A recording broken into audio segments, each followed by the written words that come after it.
Hi friends, இந்த கத்திரிக்காய் செடி நோய் தாக்குதல் ஏற்பட்டிருக்கு. இந்த நல்ல இலைகள் வர மாதிரி இருக்கும், நல்ல பிஞ்சு விட்ட மாதிரியே இருக்கும், ஆனால் காய்க்காது.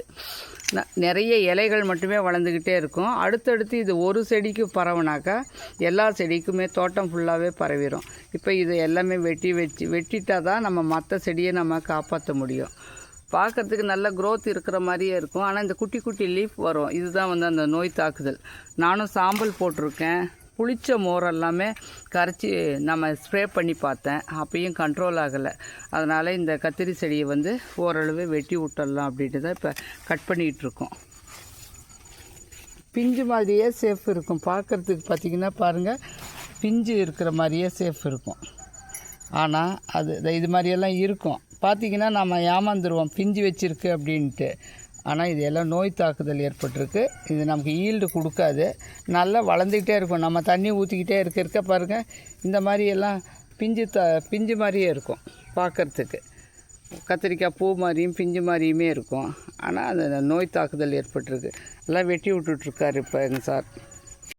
ஃப்ரெண்ட்ஸு, திருக்குறளில் ஒரு உழவு அப்படிங்கிற அதிகாரத்தில் ஒரு குறள் இருக்குது. செல்லான் கிழவன் இருப்பின் நிலம் புலந்து இல்லாலின் ஊடிவிடும் அப்படின்ட்டு. ஏன்னா நிலத்துக்குரிய சொந்தக்காரன் நிலத்துக்கு போய் விவசாயம் எல்லாம் பார்க்காம எல்லாம் இருந்தாக்கா எப்படி அவங்க ஒய்ஃப் இப்போ நம்ம வீட்டில் கோச்சிக்கிட்டு சண்டை போடுறாங்களே அந்த மாதிரி கோச்சிக்குமா. அது உண்மை தான். ஏன்னா 2-3 நாளாக நான் ஊரில் இல்லாமல் இருந்துட்டு இந்த பாருங்கள், வெண்டைக்காயை டெய்லி நான் போய் பறிப்பேன். பாருங்கள், இவ்வளோ வெண்டைக்காய் முத்தி போச்சு. இப்போ தூக்கி தான் போடணும் இவ்வளோ வெண்டைக்காய்.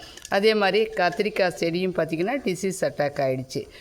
அன்றாடம் போய் நம்ம அந்த நிலத்தை பராமரிப்பு பண்ணிட்டு வந்தால் தான் நமக்கு உண்டான அந்த ஒரு இது நமக்கு கிடைக்கும். இல்லைனா அதில் என்ன நோய் தாக்குதல் இருக்குது, இல்லை ஒரு பழமோ காயோ முத்திடுச்சோ என்ன எதுவுமே நமக்கு தெரியாமல் போயிடும்.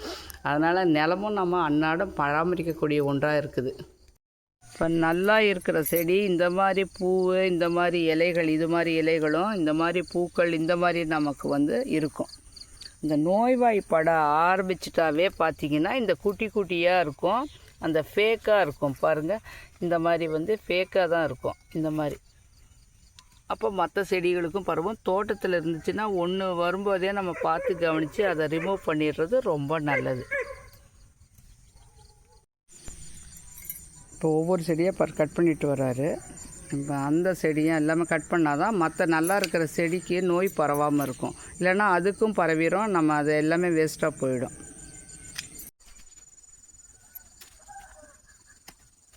பாருங்கள், அடுத்தடுத்து செடி எல்லாமே தாக்குதல் ஆகிடுச்சு, அந்த நோய் தாக்குதல் ஆகிடுச்சு.